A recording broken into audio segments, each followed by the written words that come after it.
Hello, everybody. My name is Malcolm Haynes. I live in Bristol, and I'm very happy to be part of the House Culture podcast. House Culture.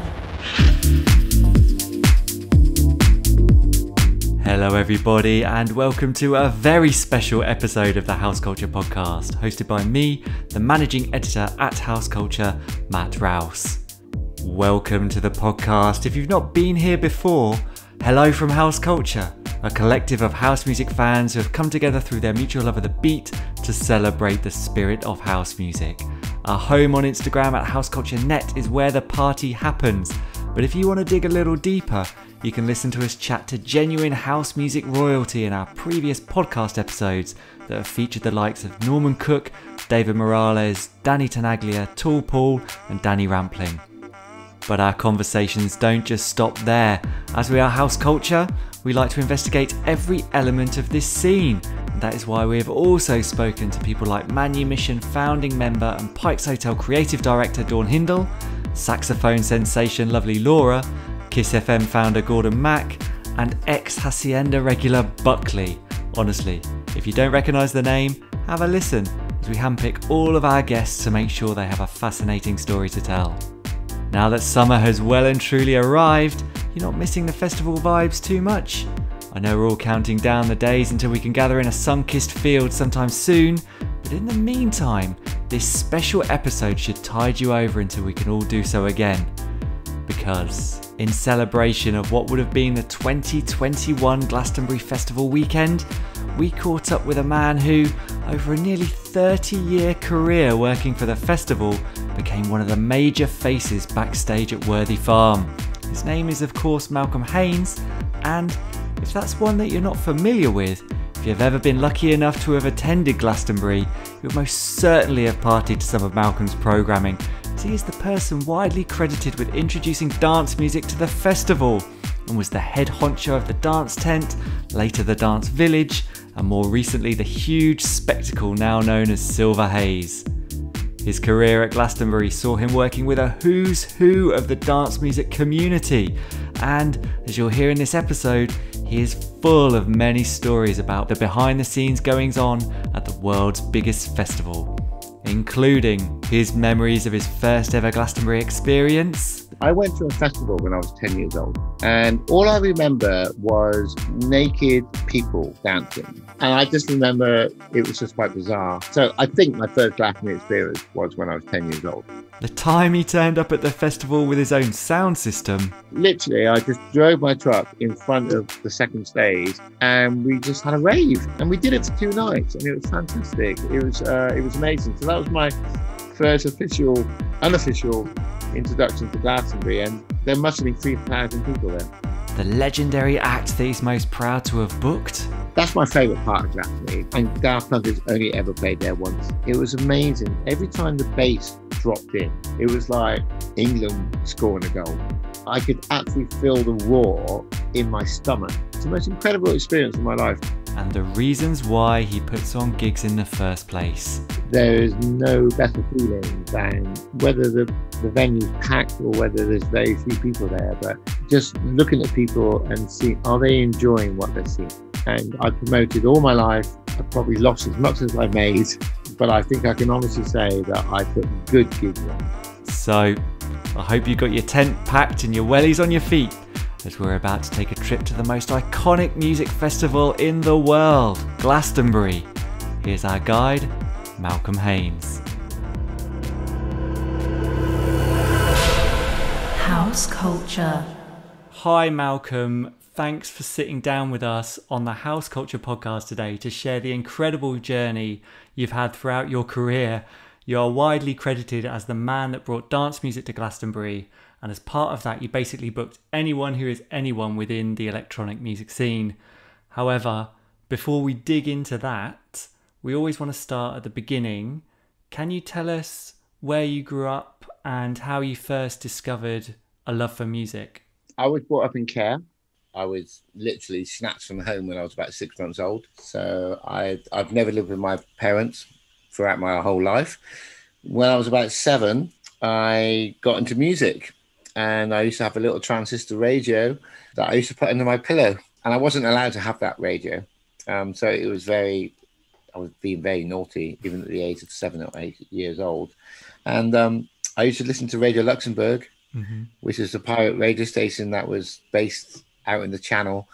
And we used to listen to so many. Robbie Vincent used to be on there, I think. And also, I remember there was a DJ called Roscoe. He was like, he was like my idol at that time. So I got into music very young. And it was, for me, something that replaced the disattachment that I had as a child growing up in a children's home. So, that's why music became my savior.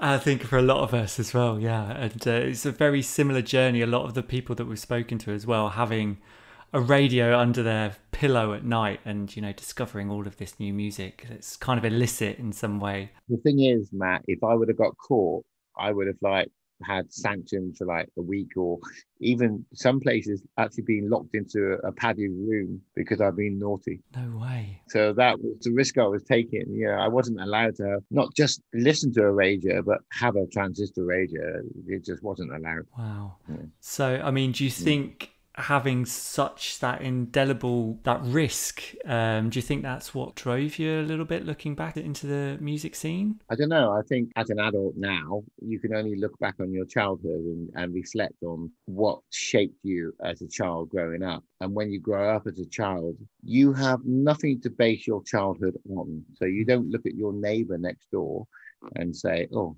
that child's having a better life than me, because you just don't comprehend those sorts of things. So what I did as a child, when I say a child, I think anywhere between the age of 0 and 11 years old, I think you're still a child then. Music came into my life, but also at the same time, I was really inquisitive. So I got into electronic as well. You used to be able to buy these magazines called Electronic Weekly or whatever, and it taught you how to build amplifiers and taught you just simple things like, what a diode does, what a capacitor does, what a resistor does.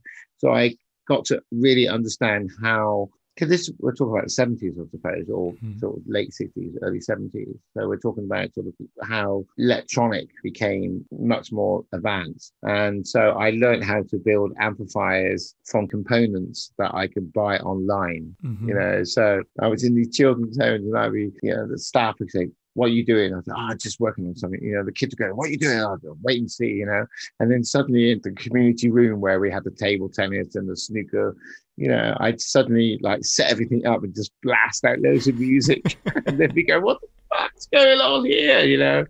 And I used to take TVs apart.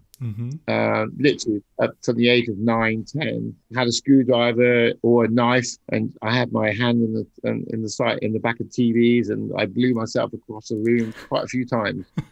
Quite a few times, literally. And I can honestly say that yes, if you get an electric shock, it can blow you across the room. I did that at a young age. Yeah, so I was banned from going anywhere within 3 meters of any electrical appliance, and I was like 12 years old. Yeah, and I mean, do you think that love for electronics kind of bled through into the electronic music scene and the music? Did that give you an extra inquisitiveness into how people were making this type of music when that started to become more prevalent in the 80s? Interesting question.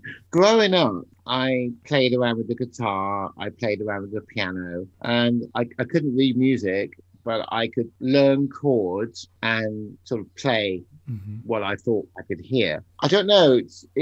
Yes, in some ways, being fascinated by technology. Yeah, I remember growing up with gramophones and valves, and going down to my mum's local shop, the record shop, and we'd buy a new valve for the gramophone because it had gone. So from going from valves to that whole sort of transistor technology, I was very interested in that. Of course, it was something I found fascinating. I was also into maths at that time. I loved crosswords. And the music, I didn't see a connection. I really didn't see a connection between what I was listening to as a child growing up and what I was doing as a child, designing amplifiers and building things from electronics. For me, it was just like to be able to play it as loud as possible. I need this particular transistor or this particular capacitor, and that's going to take me like 2 weeks pocket money to get that. But literally, I built my own circuit boards, had my own soldering irons, little screwdrivers, and I was that little child scientist, I suppose. Wow. And like, so how did that develop then into kind of what you first started to do? I mean, researching this podcast, it's my understanding that you started working for Glastonbury, booking Jazz World, and that was after a first visit to Glastonbury in 1989. Tell us about that story. I remember, I'm sure, really thought about this. I went to a festival when I was 10 years old, and all I remember was naked people dancing. And that's all I can remember. And there's only one or two events that could possibly be. Mm-hmm. It could have either been Stonehenge or it could have been the first Glastonbury. Wow. Yeah. I cannot remember the pyramids, but the more I think about it and the more I try to remember, I think it was Glastonbury. I happened to be in a children's home at that particular time, and the staff were casual workers, as they still are. But it was a hippie era, and I remember them taking all of us to this festival. So I think that was Glastonbury Festival, or it could have been Stonehenge. And I just remember it was just quite bizarre. So I think my first Glastonbury experience was when I was 10 years old. Yes, I think I might have gone back there when I was 77. That was in the days when literally on a Saturday afternoon, you say to your mates, should we go to Glastonbury? Yeah. Okay. And you just get in your car and you drive down there and you just walk around the perimeter fence and you find a way to get in. Mm-hmm. And that was it. Yeah. I mean, and there probably wasn't even a perimeter fence at that time. Yeah. It was beautiful. It was lovely. It was like, and for me, being only like, late teens, it was like a real eye-opener and very lovely. So that's my first experience as a Glastonbury. Mm-hmm. The one, when I really started working at Glastonbury was probably 87. I used to work in Bristol at a pub, at a bar, and I was promoting as well. Mm-hmm. I was doing other things outside the bar. But there was this guy who used to come in, drop off this magazine called the Venue magazine. And he did it every week. And I kind of knew him, he knew me, and it was a great magazine. It was all about Bristol, it was all about music, live music, what's going on. It was like the original What's On magazine, what's going on in Bristol. And it took me a while. And then I realized that, this is the guy who books the second stage at Glastonbury. Not the Jazz World, but he actually books the second stage. Mm-hmm. And I just got chatting to him and he said, come on down. Why are you coming down and DJ? Because I was also DJing as well outside my bar work, and also promoting in Bristol at the same time, and had been for many years. And when I got there, I realized that he had invited every other DJ in Bristol to DJ on that stage. And it was only about DJing in between the bands at that stage. I mean, there was never sort of the DJ is the set. Wasn't really there. It was still very much about live music, Yeah. And it so happened that I had my own PA at the time. It's only about 4,000 watts, but I would do local gigs, so I knew a lot about engineering. I would set up the live music. And when I promoted in the smaller clubs in Bristol, I would use my own PA because it obviously saved me loads of money. And so I got there and then there was clearly no opportunity to DJ in between the bands because every other up and coming great DJs were playing, and I'm sure I can think of some of the names later. And so on the Friday night, it was funny. On the Friday night, I just thought, hang about, I got my van here, and the reason I got my van because I could sleep in it, put a mattress in the back, but also like, hang on, I've got a PA, I've got a generator, I've got decks, I've got everything here, So I think I did ask Mark because the stage shut at 12 o'clock, and we're talking about the second stage here. So that would be equivalent to the enemy stage now. And I just said, look, can I just set up for a few hours? And he said, I've got no power. I went, I can sort myself out. And so literally I just drove my truck in front of the second stage, and we just set it up and we just had a rave. And we did that on the Friday and the Saturday. And on the first night, I remember, bless his soul, lovely guy from Bristol, and I only knew him as Indian Paul. He worked in all the clubs, all the coolest clubs. he was there. No one fucked with him. Do you know what I mean? He was Indian Paul. Yeah. And I remember he was like looking after the security at that time on that area. And I remember on the Friday, he come rushing over to me going, "Wow, what the?" And he looked at me and went, "Oh, it's you." I went, "Yeah, it's cool." And then, yeah, I had like John Stapleton. I had like loads of great DJs from Bristol at Glastonbury. And we did it for 2 nights, and it was fantastic. It was amazing. So that was my first unofficial introduction to Glastonbury. And just to finish off on that story as well, when it came to the Sunday, when we were told that we couldn't do it again, you know. But I also knew the PA company on that stage, and I had a chat with them, and I knew that it would take them at least an hour and a half to unpack everything. So I said, "Look, can I just set my decks up on the stage, literally on a riser, and just play some shit?" And we did the same thing on the Sunday. Wow. And that was like, there must have been 3,000 people there. So that was my introduction to Glastonbury. The other thing about that weekend, when I went there, I realized that I'd say 3/4 of the lineup on that stage that weekend was all the bands that I was and am working with in Bristol. So I was like, "Oh, hang about. This guy at Glastonbury is booking the bands that I've been working with." And so I just said to him, "Look, I'd love to come back next year and get involved and, you know, help you book the stage, because 3/4 of the stage you got is the stuff that I work with anyway." And I was like, only 27, and that was fine. And then what happened the following year, my good friend Martin Alborn got involved with Glastonbury Festival, and he introduced the NME to Michael. And so the second stage then became the NME stage. And so it was like Mark didn't have a stage.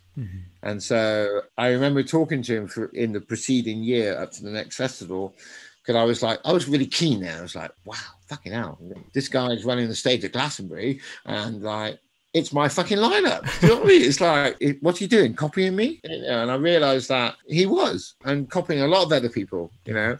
And so we didn't have a stage. And then, you know, Michael said, "Oh, maybe," and I think Mark might have, and Mark Simmons, and I pay ultimate respect to Mark Simmons, because without Mark Simmons, I would not have ever got involved with Glastonbury, I think. So, but that's another story. But I do have ultimate respect for Mark. So Michael suggested having a jazz stage, and so that was my real proper involvement with Glastonbury.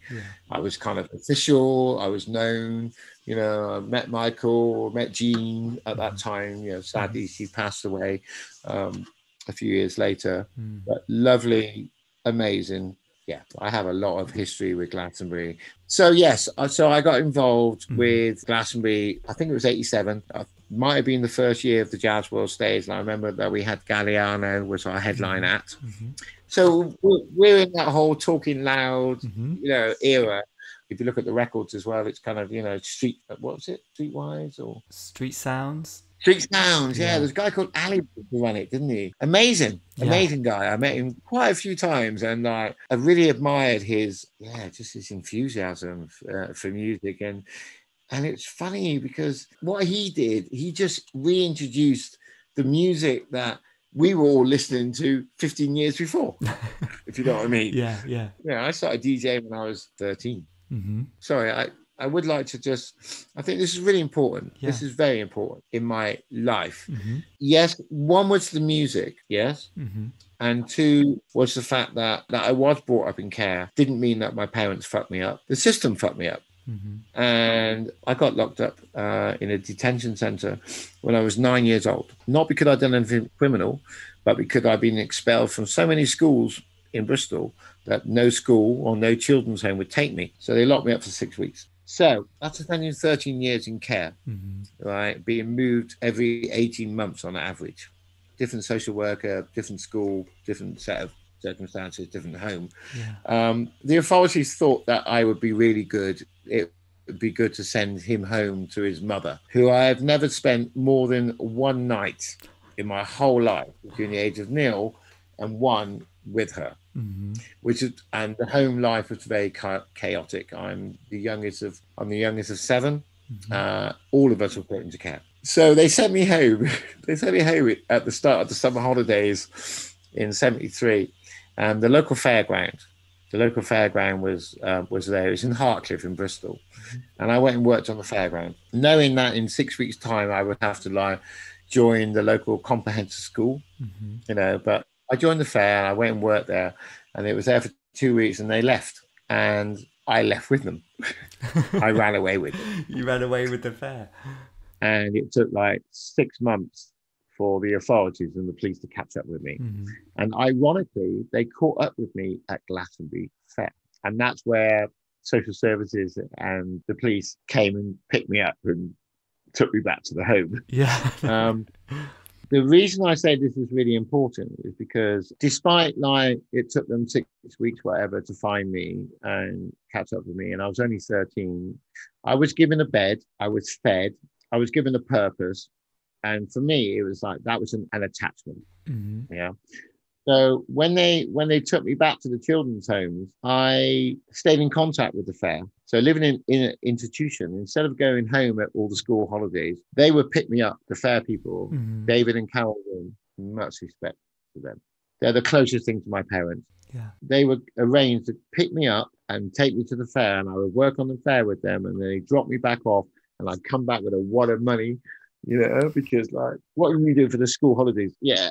I went and worked on the fair. I got what a money. But when I was 15, it was clear that I wasn't going to go back and live with my mum.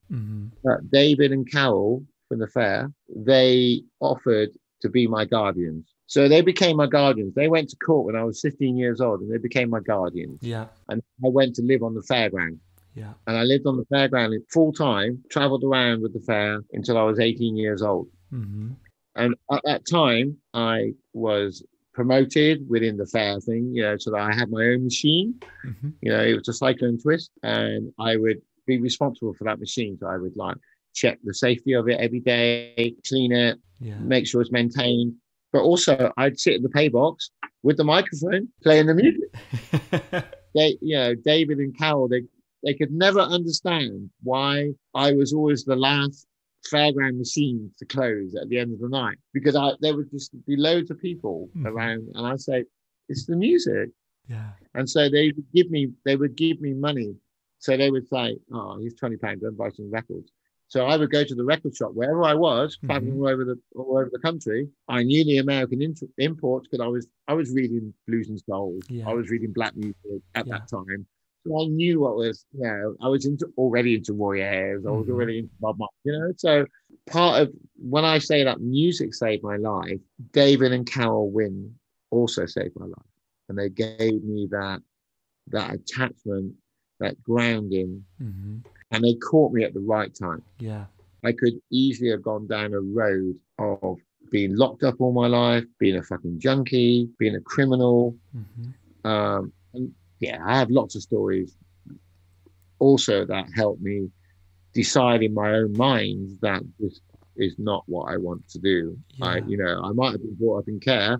I might have been written off by a psychiatrist when I'm fucking 2 years old. I proved you all wrong. Yeah, you did prove them all wrong. And how great to have that moment at, like you say, at the right time at such a young age, because sometimes those moments can't or don't happen until you're a bit further down that path that there's no return from. And so being in the booth and playing these records to an audience and whatever, that's what gave you a taste for performing and getting into music and traveling around. It all sounds like to me, when you look back on it, it's all come together. No, it did. Honestly, God, I must have been 16, and I'm in the pay box with my record deck, which would be on springs because the machine's going like this, so you need to get the record straight. And I've got a microphone, and I know it sounds corny now, but all right, if you want to stay in that car, hold on to that bar. The louder you scream, the faster you go. It was all that. Even before that, I was doing private parties for families and friends, and it was back in the day when the DJ talked. Do you know what I mean? The DJ talked in between the tunes, or played a couple of tunes and didn't say anything. I used to DJ in a nightclub. So my older sister, she was all supportive and care.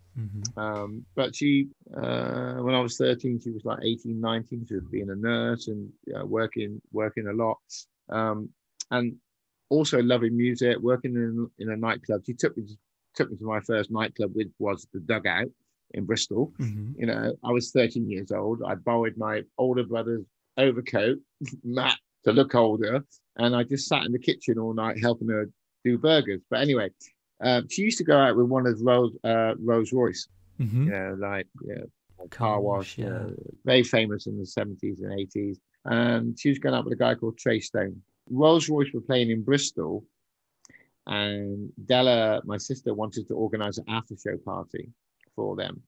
And she went to quite a famous club on the Triangle in Bristol called Vadian's, run by basically gangsters. So they said, yeah, you can have the party. And so my sister said, I want my kid brothers to play, you know? And they were like, no, except either my kid brother plays or the party doesn't happen. Anyway, I played, the pub was packed, you know, and I just played this amazing jazz funk, and you know that it was a whole era. And I got a job at that time. I was working in a supermarket warehouse, earning, I don't know, £75 a week.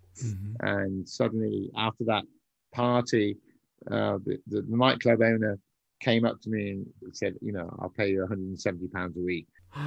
18, 19 years old, I'm like, yeah, I'll go for that.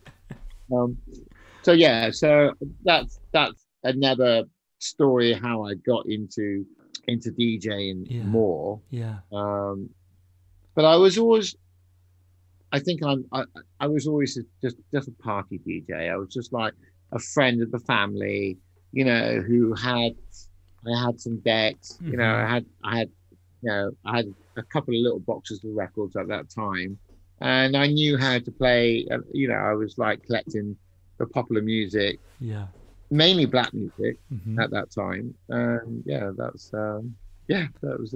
another thing I did. Cool. I mean, so you know, you were, by the time you did rock up at Glastonbury with your sound system and whatever, and you know, putting on mini raves to 3,000 people, kind of semi-legally on the site. You're already, you know, got the fairground patter behind the mic and the skills behind the decks. I mean, you know, starting on the jazz world side of things, the dance tent began in 1995. I mean, obviously that's a 5-year difference. There's a story behind it. Yeah. So how did this idea grow? Okay, so we started the Jazz World stage. I was working alongside Mark Simmons, mainly doing all the programming. So talking to the agents, talking to the managers, and we delivered the Jazz World stage for 5 years. I remember at that time, Michael never knew where to put us. So like we literally moved every year. The Jazz stage was it was called Jazz Stage the first couple of years, and then it went to Jazz World. But every year it moved into a different place. And then probably after 5 years or so, we managed to persuade Michael to let us have a workshop tent. This must have been what, I don't know, 91 maybe. So we were running this for a few years, and then one year I booked this PA, this sound system from the Midlands. I'm not going to mention their name because you did fuck me over. But they were like the unofficial after show, unofficial tent. You know, it's like it was like the backstage. But then they played all night. They played all fucking night, and I asked them to switch off, and they wouldn't switch off. I did later switch people off, but at that time I didn't. I remember Arabella Churchill, very good friend of Michael Eavis, and runs a circus and theatre. You know, she came out early in the morning shouting at me, and yeah, I felt completely powerless. Anyway, that happened. It turned out that Michael got fined for that incident. You know, he got fined by the council for overreach of the license. Well, I can say this: Mark blamed me. I made the booking, and fair enough, I did make the booking, but I don't see it as all my fault. So I remember going on holiday in January for a couple of weeks to Spain and coming back, and I just went to see Michael. Can't remember what I went to see him about. just because something felt uneasy. And he kind of said, well, this happened, I got fined, and I know Mark, I've worked with Mark for like 15 years or whatever, and I don't know who you are. And basically I didn't have a job. Yeah. That was it. It was like after sort of 5 years working with Jazz World, I was suddenly not there. And I don't know, we just started talking about other things, and then we started talking about dance music, and he was saying, oh, do you think we should have a dance tent? I said, well, that'd be a really good idea, Michael. That'd be a great idea. And I know that he was being seduced by some of the big clubs at that time about doing something. And he sort of said to me, well, he said, do you know Massive Attack? Yeah, I kind of know them. Do you know Portishead? Yeah, I kind of know them as well. Well, why don't we have a dance tent and let's get them on? Well, why don't you have a chat to the guys who run the acoustic tent, just to get an idea of how I run things. And that was it. That was the brief, So I went off and talked to Massive Attack, and it turned out that Massive Attack didn't want to feature. If anything, they wanted to have their whole day. So that was fine. Yeah, we can give them their whole day. But it turned out that Portishead and Massive Attack wouldn't play in the same tent. No way. Interesting. Yeah, I mean, I've heard lots of rumors why that was the case, but that was the situation. So it turned out on that year, 95, Portishead played in the acoustic tent and Massive Attack played in the dance tent. Wow. So what was the battle there? Was there a winner and a loser, do you think? Or did someone make a call in terms of who played where? Or was it just a case of, you spoke to Massive Attack first maybe and they got the dance tent? I got to be careful here because I respect both bands. And it was very early in their careers. Certainly, I remember that Massive Attack, when the Gulf War kicked off, they had to drop the attack and they just went with Massive, and clearly any band in their development, that's a big thing for them. I just think I put it down to strong management on both sides. And the management on both sides wanted the best result for their invitation to come and play the festival. And with hindsight, looking back on it now, it worked for both. Portishead were not going to do it all day. Portishead was going to come and do a fucking amazing set. Massive Attack, they're geared up because they're DJs, they're street, and they look at a whole program. You know what I mean? A whole vibe that they want for that day, and that's what they wanted. They wanted to decorate the tent. They wanted complete control over what they did. And maybe management felt that, okay, that's great. Two bands in Bristol or Portishead in Bristol or whatever. And maybe it wasn't right for them to be sort of hooked into the same bag. And I think with hindsight, I think it was a good move, actually. I think it was okay. I mean, don't get me wrong, it was fraught with complications on the day, which I don't really want to go into, but that was the first year of the dance tent. I remember I think we had Club Dog involved as well at that particular time. But yeah, my memory is quite vague. I don't have any notes on previous Glastonbury in front of me. So next question. That's often the best way. I mean, I suppose, not specifically about 95, but I suppose more in kind of general about the dance tent, and that's that arrival of that at Glastonbury. Historically, obviously, it was always a guitar rock music type, live music type festival in that way, not towards the electronic scene. What did you find in those first nascent years of that there was perhaps a resistance from the audience towards this, or were people engaging with it and really just giving it a fair crack? I think it was a little bit of a surprise for me with regards to how popular dance music was. I'm not a raver. I never went to, raves, and I never took E, so I'm not into that whole rave culture, which was very big and coming up at that time. I was very much, I love live music. I still do. But I also do appreciate DJs. But even at that time, I was I had a conflict between well, why am I paying you as much as I am for a band of 7 people? And I understand market forces and all that business, but if you look at the dance tent, because we had 3 berths within that area, dance tent, dance village, Silver Hayes, you can see that I was very much geared towards live music, even if it was electronic live music. You know what I mean? Yeah. You know, I just felt I wanted to see the musicians playing the music instead of just pushing buttons. Yeah. And also, you know, saying that people do, you know, they say, Malcolm, you know, you start to dance tent at, you know, Glastonbury, that's quite an achievement. But then I say, well, look, and I admit this, it was just being in the right place at the right time. Having that conversation with Michael at that time inspired him to something that I'm sure he had been thinking about. But, you know, just asking me the question, yeah, I can do that. I can do that. And I also did Michael's wedding when he got married to Liz.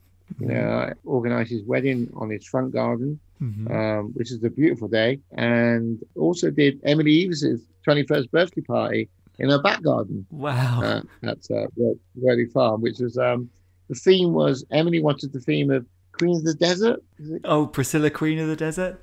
Yes, I think so. So we all had to be sort of, you know, deserty. I mean, I remember dressing up as a snake and DJing. So my relationship with the family at Glastonbury is very close. So going back to, I was into live music more than I was into DJs. And obviously as we progressed, what I found was after a few years that I wasn't able to portray all the different genres of dance music. It was like, it was vast. It was like, fuck, it was this and it was that. It was like, yeah, all these different, you know, I couldn't keep up with the genres, you know. I went back to Michael, I can't remember what year it was, maybe 2008 or 9, and said, look, we can't represent all the different genres of dance music with one tent. And also in that history of the dance tent, you know, from 1995 to, you know, to 99, whatever, we grew every year. Yeah. You know, so that first year, the capacity of the tent was like 2,500. The second year it was like 4,000. You know, we went up in actual fact, by the third year when Daft Punk played, you know, we were up like, it was a fucking shed. You know what I mean? It was like walking into like fucking Amazon warehouse. You know, we had a mixing tower that was like 16 meters high. Wow. I remember, that's my favorite part of Glastonbury. If you want to ask me any favorite part of Glastonbury, and Daft Punk has only ever played there once. And I'm so proud that they did it under my watch. But I remember being on the highest part of the mixing tower, which is obviously always at the back of the tent, where all the video and all the controls go on. For those who don't know, everything happens at the back of the tent. And we were right at the top, so we had a complete view of everything. And it was amazing. Every time the bass dropped in, it was like England scoring a goal. Like the roar was just, I could actually feel the roar in my stomach, you know, 60 meters in the air over the music. It was just like the most incredible, it's the most incredible experience of my life, actually. And I feel quite young then. I was like, what, 30, 28? I mean, on that point, in terms of artists and things like that, what was the reaction when you were booking people and bands and artists to be, not necessarily even in those early years, but just generally, like, were they honoured to be invited to play, or was there a bit of trepidation in terms of like a bit frightening to be invited to play? What did you find the response was usually? Another interesting question. I'm a very blunt person, so I was already promoting in Bristol, sort of dealing with bands, and some bands that had played Glastonbury, or I would perhaps book for Glastonbury. I learned quite fast the world of agencies and agents.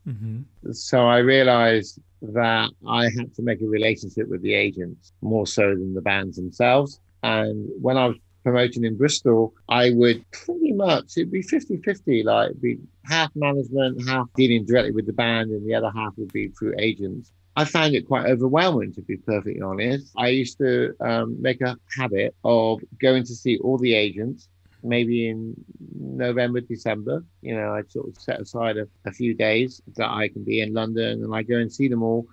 And I just get bombarded with like, this is happening, this is coming up. Yeah. And to start with, it was quite overwhelming, you know, because I realized that, oh my God, I don't know this, I don't know that. Yeah. And then I started feeling a little bit intimidated. This guy's running the dance tent, but he doesn't really know everything about music, or doesn't really understand what the scene is. But I suppose at the time I started feeling like that, I had my kids growing up at the right time. So I can honestly say that certainly over the last 10 years, my children have been very much a big influence on how I have developed from dance tent to dance village and also into Silver Haze. Mm-hmm. I remember when the kids were really young, I was still programming Jazz World. So going back to the Jazz World thing, when I started the dance tent, I did that for a couple of years. And then the person who was programming the Jazz World, Michael, asked me if I could program the Jazz World as well. So I did that for 11 years. Mm-hmm. So I programmed the Jazz World and also I did the Dance Tent, Dance Village. And then Michael said to me, you need to make a decision. Do you want the Jazz World or do you want the Dance Village? Mm-hmm. And I made the decision that I would go with the Dance Village because there's much more flexibility, 7 stages. Yeah, just, a lower budget. And I think going back to your question as well, it soon turned out over a few years, certainly when we got into the dance tent and certainly Silver Haze, we realized that we were breaking all the bands, not the rock bands or the indie bands, whatever, but it was soul or it's black or it's like urban music. It was come through the dance village first, and then Silver Haze, and then and then going into like the other stage or going up to the other stages. So I feel really proud of the fact that I think the dance tent, dance village, Silver Haze is like it's been a transition for a lot of bands into their career. Yeah, I mean, and Silver Haze, what from those small beginnings of just a tent, like you say, is getting bigger every time. And then into the dance village, and now into what has been renamed, I think, was it 2013, it changed into Silver Haze. I mean, that ambition for that space when it first arrived at the festival, what was the ambition for that? Was it, okay, this is a fresh sheet of paper, we're completely upgrading everything from the dance village, or was it like a natural progression? I was very conscious. That was like, hang on, this is old. This is like dance village. Well, let's come up with a new name, and did approach Michael about it, and we talked about it, and we came up with Silver Haze because that is actually the name of one of the fields that we look after. That's the old traditional name. They call it Silver Haze, and we didn't realize. Oh, was it? Oh, did we come up with another name first? Can't remember now. I think we came up with another name first. It was like, no, that relates to drugs. And then we came up with Silver Haze.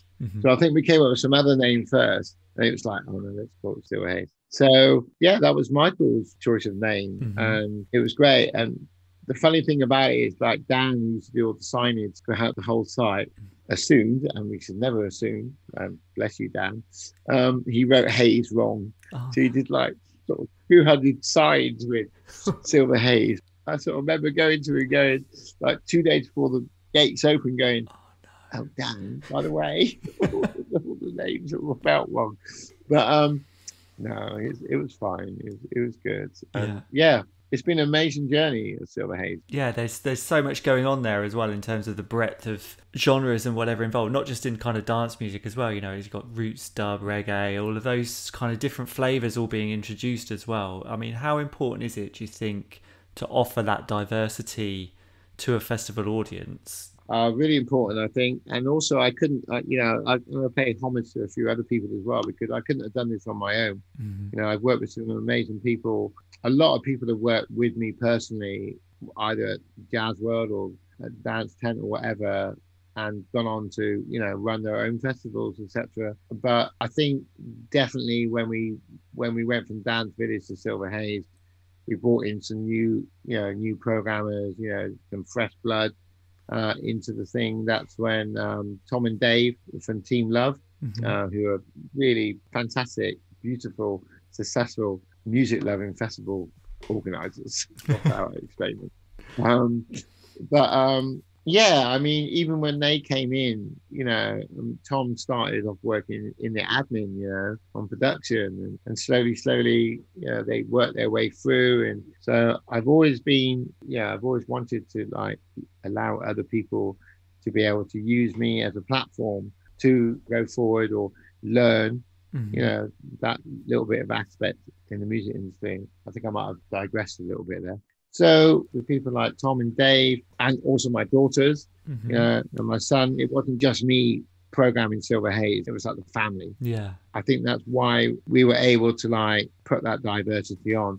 But okay, they all take the piss out of me. I spent a lot of time sort of traveling around the world, going to different music events, meeting bands, other countries, continents, and wanted to give them a platform as well within the dance village and also Silver Haze. So one of the things I was quite proud of with Silver Haze is the fact that we had this world stage. So we had this like open air stage within the 7 stages that was featuring music that you wouldn't see normally.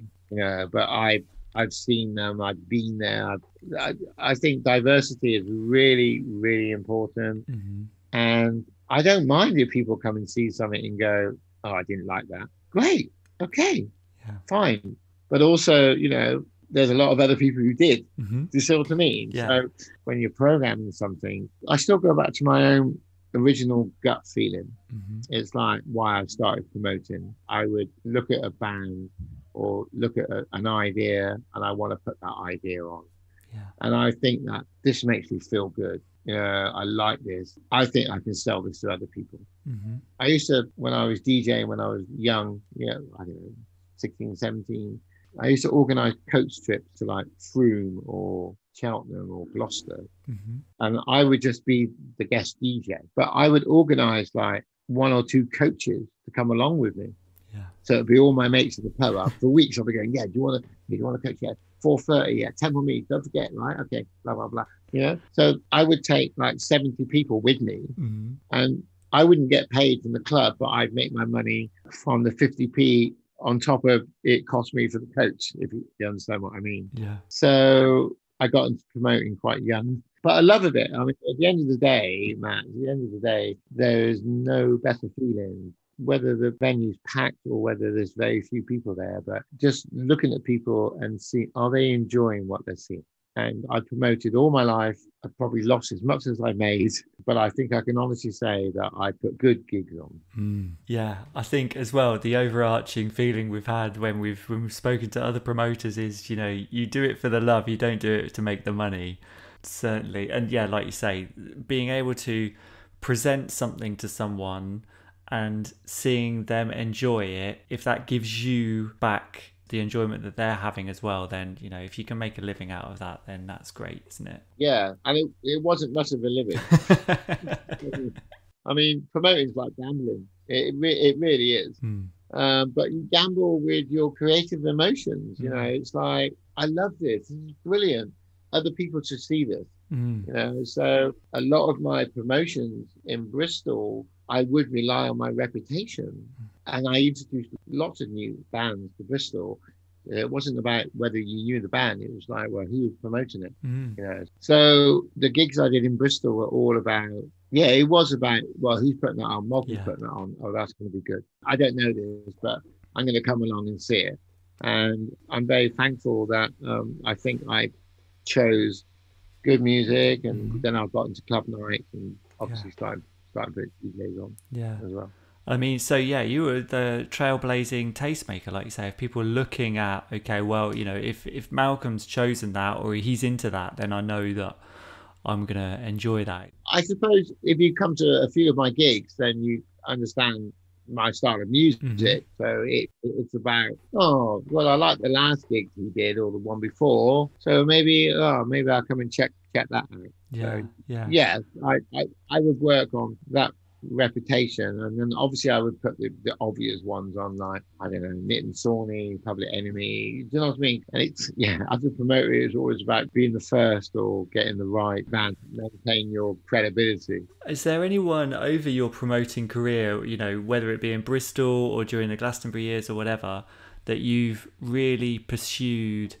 And well, I suppose firstly, is there one that you've really pursued and then got across the line that you're proud of and so pleased with? And has there been another one that you've been pursuing or did pursue and it never happened for whatever reason and you kind of kick yourself over? I think my proudest gig, and I didn't help to take them across the line, but I gave them their first European gig, The Roots. And I can't even remember what that would be, 93, 4, something like that. Wow. I don't know. Yeah. Yeah. So there was a tiny little club run by a lovely family. It used to be a supermarket and they turned it into a club. And we built a stage. I built a stage for them, and I booked the Roots to play at the Mallet Club, which is like 200 capacity. And they turned up in their tour bus, and I fed them at my flat, which is just around the corner. It's like real sort of old school. The promoter's like, "Oh, I'll come back to mine. I'll cook you some food." And so they went on stage 2 hours late. But when they went on stage, they played for like 2.5 hours, and it was just like the most amazing gig. That is like the best gig. I've seen Stevie Wonder, but to see the Roots in the Mallet, it was like history in the making. And I think after that, I probably booked them 3 or 4 times. After that, a couple of times in Bristol, and they played for me at Glastonbury. They headlined for me in Glastonbury when I did a hip hop day. They were my headline acts. And I remember Michael came with his family, and we sat in the pit, and obviously in the pit, and he's going, "What are they saying?" And I said, "Well, to be honest, Michael, I can't quite understand myself." Yeah, so that was one of my proudest gigs. The other question was, Matt? It was, so who have you relentlessly pursued, and for whatever reason it's never happened, and you've always kind of kicked yourself about, or anything like that? Is there anyone that springs to mind? Too many. Too many. Lady Six. New Zealand, Maori, singer-songwriter, works with her husband. Their music, lyrics, just off the scale. Yeah. But yeah, I mean, there's too many. I could mention Yuma from Malaysia. Yeah, I've been collecting music all my life. I thought, I can't even get my CDs out because there's too many. And then, all my computers are full up with different sorts of music. I'm never going to be able to listen to everything. Maybe when I'm sort of, not able to like be compass mentis or be able to look after myself, then I'll have time to finally sit down and listen to all my music. But certainly all my vinyl has a history and a story. Every record pretty much I could tell you a story about it. Yeah, I mean, so I want to circle back a bit to Glasgow and just talk generally about kind of challenges with the festival. I've been a number of times, and I've been when it's got a quagmire. I've been when it's too muddy, it's too wet, or even one year where I went, it was actually too hot, and people were cheering when a cloud would go over the sun, and it's crazy. But I mean, can you think of what are the challenges for you when you're actually there and the heavens open and everything starts getting muddy? What are you thinking as someone who's in charge behind the scenes? Well, I know where you're going with this. Yeah, you're asking about this shit mud situation, aren't you? You want to hear it from the horse's mouth. Yeah, it was I think it was the same year that we might have even shut the field off. No, it wasn't. That was another year. So basically we had so much rain, and where the dance tent was, all the water was gathering at the stage. So at one time, the water got up to maybe 18 inches. And with a metallic stage and all that electrics, it was like close to 10. So we closed the tent and we brought site services in, like the Glastonbury team. And we dug a well near the stage, right, the lowest point. We dug a well about 3-meter diameter with a digger. Then we were meant to bring in suckers to like suck the water out. From the well. So we bought one of the machines that would normally like pick up from the toilets. Okay, so it came in, backed up, we put the hose in, and then literally for a split of a second, maybe 4 seconds, it was on discharge instead of sucking in. So like loads of shit came out, and it so happens that the council were there at the same time. They witnessed it. And to be honest, it was like we had a digger there. We could have just dug around it, but they insisted that we drain, and then we had to get like truckloads of lime to come in, and we had to disinfect the whole place. So that's the proper story behind, But also there was a old friend of mine called Simon Glynn, who at that time was running Jazz World as coordinator. And within an hour, people were walking around with laminate saying, "Official, the dance tent is full of shit." So it's like, it was like his little pun of like, "Oh, dance music shit." You know what I mean? So it's like, "Official, the dance tent is full of shit." And yeah, of course, the media picked up on it, and it became quite a famous story. Yeah. Yeah, it's one of the most famous ones. But there's been loads of stories. Yeah, having acts turn up when it's muddy and not even, insisting on driving them right to the back of the stage, and even then they won't get out because it's muddy, and so we have to come along with plastic bags, or find them brand new Wellington boots, so that they can put them on inside their tour bus. It's just like. But then we've also had people who like bottle up the mud and take it home and sell it. It's like, what do you do? Yeah, I mean, you're working through that period as well. It's during that festival weekend. How are you managing to, do you enjoy yourself at any point? Is it like a 9 to 5? You're always on? You're managing to see any acts? How do you work through that and enjoy yourself as well? Well, I think through Glastonbury has taught me one thing: is the art of delegation. and to be able to delegate. That did take me a long time. I remember, even when I was running the dance tents and even Jazz World, I would take on so much and want to do so much. And my children accuse me of doing it now, that I always take on more than I need to, just delegate that. So it took me a while to delegate, but it's all about the art. It is about the art of delegation. So eventually, through amazing people that I've worked with, I want to give homage to Lou Fitzpatrick, who's been working with me for many, many years as my sidekick and number two. So, having the faith and the confidence in delegating that task to somebody else. So Lou would oversee everything that I do. You know what I mean? And I'd say to her, "No, I'll deal with that. I'll deal with that. I'll deal with this." So she knew on the weekend I would deal with overall production, the unique customer experience. So I would be the customer. You know what I mean? So I would go around the venues, talk to my production, but be out in the audience, see how the audience are feeling it. And so that would be my role. Lou would be dealing with the nuts and bolts of it all. Yeah. All the communications between the stages, security, stewarding, so I knew that was in hand, and that would also be delegated down to other managers of the different roles and the different things that they're dealing with. Yeah. Yes. So on the weekend, I would be the promoter.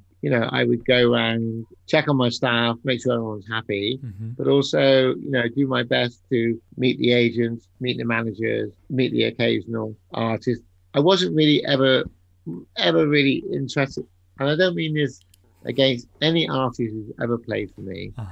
I have ultimate respect, but I'm not that kind of star-struck person, that I need to go and meet the artist to feel that I've done that gig. I really appreciate what they've done, and that's why I've booked them or I've been involved with what they do.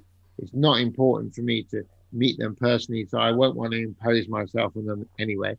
A couple of times I do. I remember when the kids were young, I would have to, Dad, I want to meet, I want to meet this person, I want to be, so, but not so much now. I think it's more important to speak with the production crew, the agent, the manager, and 9 times out of 10, they're very grateful, thankful, and really appreciative that we've, not just me, but the team, we wanted to book that act. You know what I mean? To come and play Silver Haze.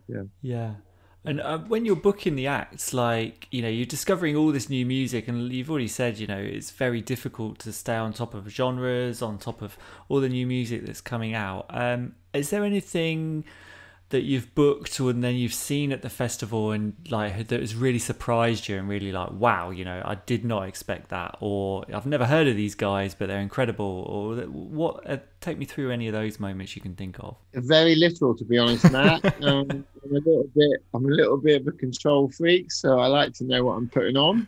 So I don't think I can honestly say. Well, maybe a few years into Silver Haze when there's, I've got like, 3 or 4 programmers. Yeah, of course, I don't know everything. I remember coming across Little Dragon, which Tom and Dave booked at Team Love like many, many years ago. And just like, before that, I didn't know them. And that, that was great, electronica music. But also, I've tried to introduce Tom and Dave and other people to, some of the electronic music that I've been listening to, which is more worldwide. I'm always like, just want to look outside the country as well as inside the country. And I suppose it's harking back to being that tastemaker from your promotional days as well, in terms of, this is on you, this is your name, up there, and people are invested in you. You don't want to be putting on things that you might not necessarily be familiar with, and might tarnish that good reputation. Yeah, but also that's also part of letting go as well, isn't it? It's like having faith in other people's taste in music and what they think should be being put on.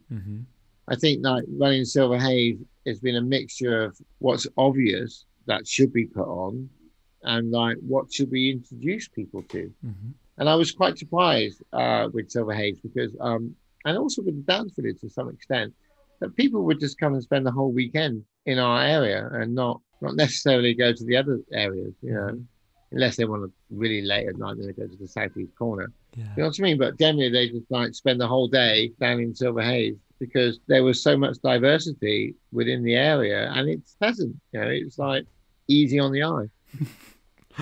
And in terms of that letting go and feeling the confidence in having that team around you that can move it on with or without you. I mean, Silver Haze is now being looked after by your 2 daughters, is that right? As well as the Love International guys? Yeah, it's mainly the Love International guys. Yeah.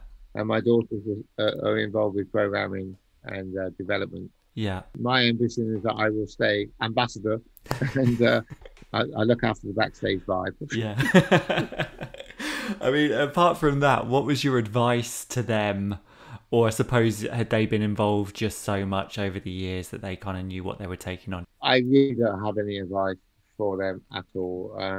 Like I said, we're working with Tom and Dave many years now. They're doing amazing, terrific things. Have a great team behind them, hence Team Love. And my daughters are just amazing anyway. And I just hope that they're all able to like work together and continue this amazing continuation of the Glastonbury Festival. Because one thing about Glastonbury Festival, if you look at all the areas, it's families. Michael puts people in there who've been there for years. And their children grow up there. Well, they play there. They have fun there, and they volunteer, and then they become teenagers, and they go and explore, and then they suddenly, end up working and running that area in some instances. So there's no other festival like it in the world, and I think without sounding too, it's down to Michael and certainly Emily and Nick now, and the extended team up there. It's a family at the farm, and Glastonbury Festival reflects that in every aspect. When you've got 50 different areas, 50 different coordinators, production, security, it's like a massive, you've got the site crew, you've got the site manager, you've got, people don't see the background behind what happens to make that event happen. And that's just the practical things, the health and safety, making people safe, giving people an enjoyable time, giving them the services that they want.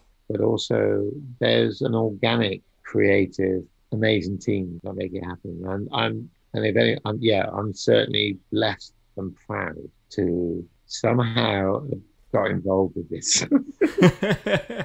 You don't go to college. I never went to school, for God's sake. I've got no exam in my name at all, or qualification. It was just being in the right place at the right time. And to me, it feels natural, organic, and maybe my guardian angel, male or female, is there looking after me. That's what I can say. Yeah. And, Your next project, or your new project, I should say, is the Star and Garter in Bristol. From my understanding, it's quite an iconic venue in the city, right? And you've taken that on. Can you tell us like that about some of the heritage of the place and your plans for it for the future, and how has COVID disrupted that, and what how are you going to come back from that, and what kind of parties you're going to be putting on? Yeah, it's been quite challenging. So the Star and Garter has been a pub. As much of my knowledge, it's always been West Indian run. I remember Hector, who took it over in the early 80s, and then Dirty Ken, who got nicknamed Dirty Ken, took it over in the 90s. And then the pub closed because Ken died, and I knew the family. And I'd been talking to them when he died, and then nothing really materialized, and then it came on the market, and then so I bought it, and it took 2 years to buy and refurbished it, made it bigger, opened up all the rooms, so took out Ken's coffin. Well, that was gone anyway, but Ken used to have a room with a coffin in it, at a table, and it was like, well, what's that all about? It's like, well, going to get buried in that, and he was, Wow. and his burial was very moving, actually. Yeah, just very moving. It was like for the first time in my life, I felt I'd gone to a proper West Indian burial, and it was very moving. But anyway, I knew the family, and they had lots of offers. Some were higher than what mine was, but I persuaded them that it's going to stay a West Indian pub, even though I'm only half West Indian. So they sold it to me, and so we refurbished it. Got some of my local friends, Lou Howe, Bonnie Size, Sylvia, another friend of mine, to come and help me develop and build up a pictorial history inside the pub. Yeah, and just take it to the next generation. That's awesome. What I want to do now is move on to the 5 tracks on Spotify. We have something called the House Culture Perfect Playlist. Every single guest has submitted 5 of these tracks based on these themes to this playlist. We've done like over 30 episodes, and everyone's chosen 5 tracks. So it's a massive beast. Some real breadth of genres in there. So it's really interesting listen. And the solid choices from you as well that you've given us.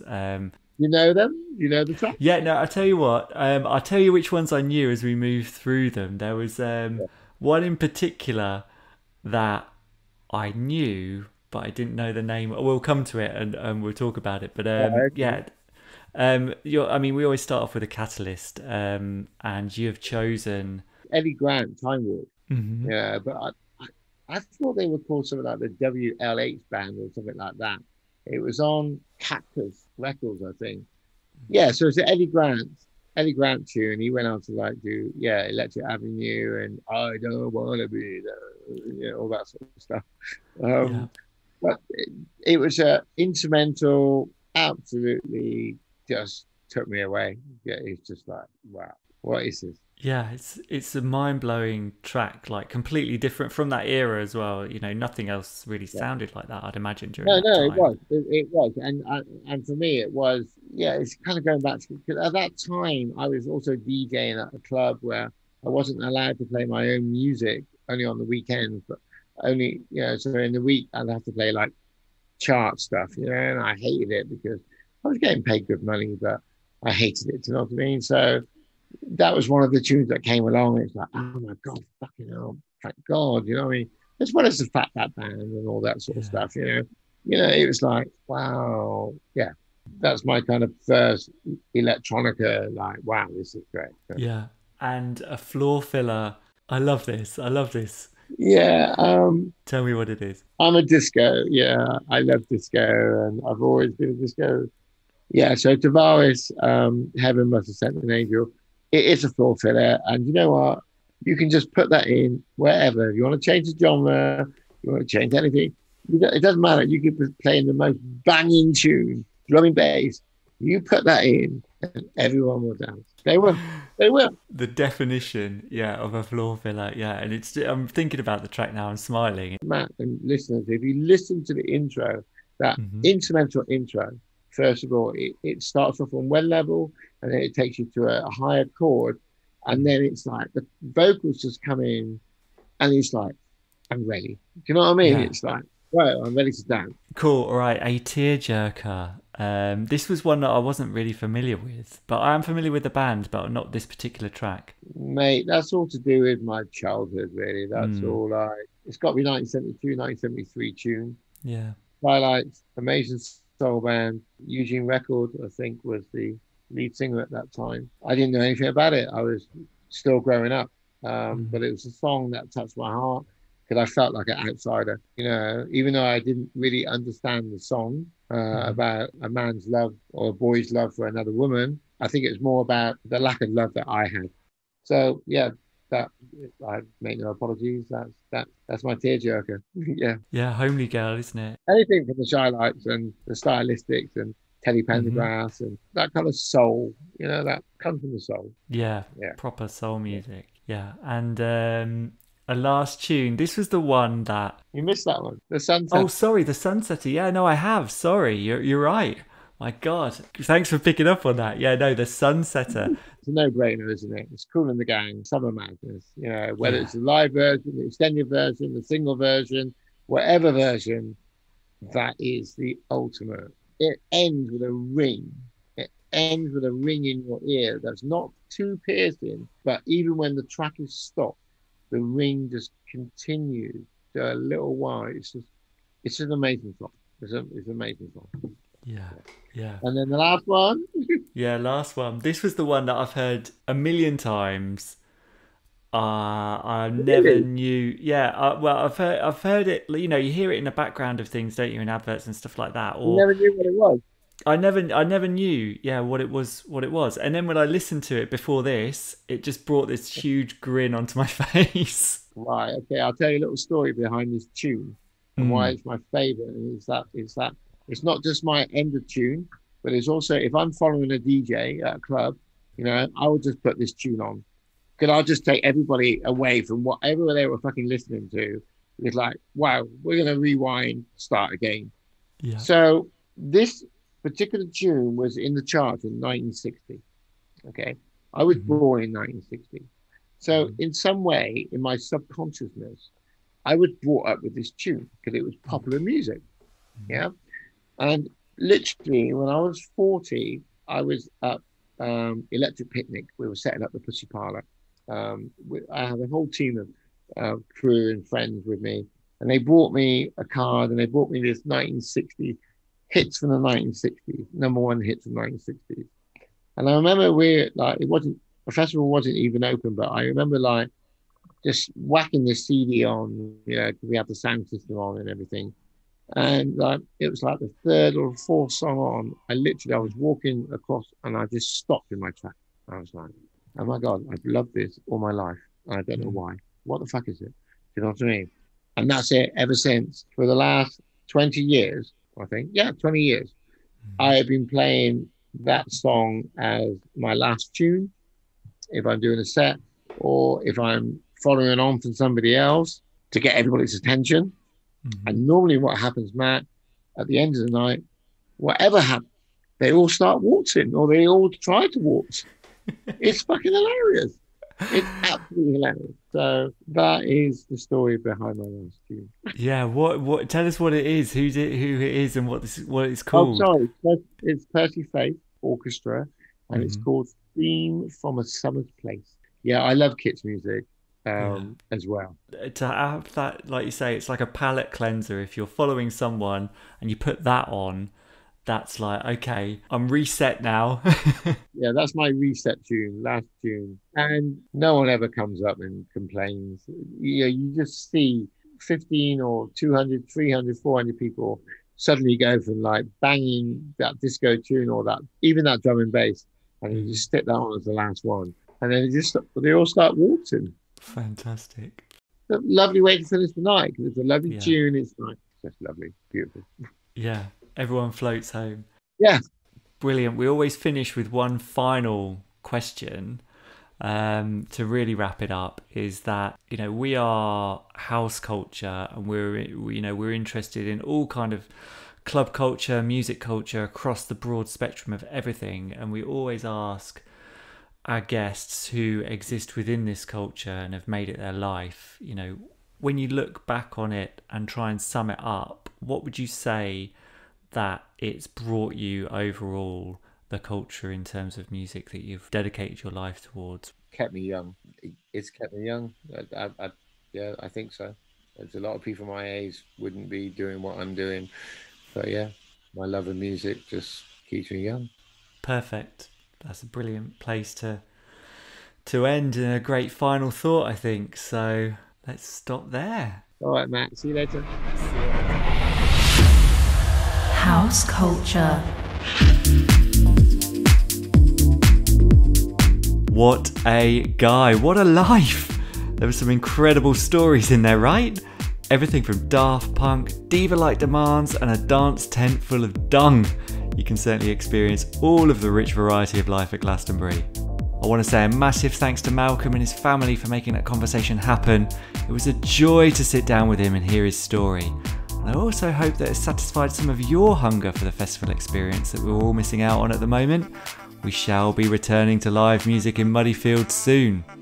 Whilst we're waiting for that to happen, you can bring the party home with the House Culture Perfect playlist on Spotify. As you heard, Malcolm submitted some inspired choices to the Perfect playlist, some much needed kitsch in the form of Percy Faith's theme from A Summer's Place, all the way through to the beauty of Homely Girl by the Chylites. Unfortunately, Eddie Grant's 1970s proto-minimal track Time Warp is not on Spotify, so make sure you check that out elsewhere. Meanwhile, you can indulge in all of the other selections by opening up Spotify and searching for House Culture Perfect playlist. Whilst listening to that, please help support this podcast by loving, liking, tweeting, sharing and rating or reviewing us on Apple. We love hearing from you, and if you say something nice, it will not only help us to continue to create these podcast episodes, it could also get you a shout out on a future one as well. This time around, I'm shouting out to Adam Sandel, who got in touch on Facebook to say that he listened to our chat with lovely Laura and he really enjoyed it. Well, Adam, let's hope you also enjoy flicking through our back catalogue and getting amongst our previous podcast guests as well. And if you want to join us at House Culture from wherever you might be in the world right now, please hit up our Instagram feed at HouseCultureNet or follow the hashtag #TrueHouseCulture. Not only will you be kept fully informed about the podcast, you'll also get connected with other beat lovers from across the globe. And finally, if you want to get in touch with me, Matt Rouse, you can do it directly on Instagram at DJ Matt Rouse. Thanks for listening, stay safe, and see you next time. House culture.